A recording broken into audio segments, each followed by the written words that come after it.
On a typical day at John F. Kennedy Airport, there are thousands of people going hundreds of places. Excuse me, sorry. My battery keeps dying. I'll borrow mine if you want.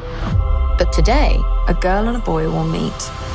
Sorry, I don't share electronics till the third date. Okay. No, I suppose it is quite intimate. And it will change everything.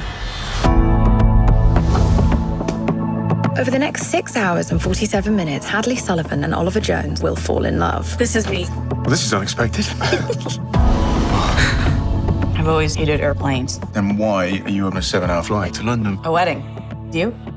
It's a bit complicated. Do you want to join me at the cinema? Make our first date dinner and a cheesy rom-com? Or is that like a third date thing for you? I'll be reaching for you. Breaking all my rules for you. The odds of finding your soulmate are slim to none. This is my number. Text me so I've got yours. Oh, no. The odds of finding them again, good luck. 'Cause nothing lasts forever anymore. How's your flight? Surprising. I lost his number, but I need to find this guy that I met on the plane. Sounds really stupid. Sounds brave. With miles and miles between them, there is only a 0.2% chance that they will ever see each other again. But what good is a chance if you don't take it? I'm infinitely falling for you.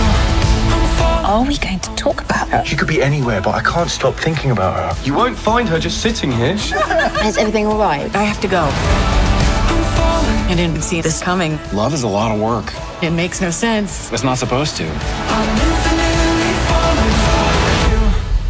Is it better to have had a good thing and lost it, or never to have had it? I'm falling. I'm infinitely falling. You like a tech bro or I'm studying statistics at Yale. subtle status drop there? British, can't help myself. I'm falling for you.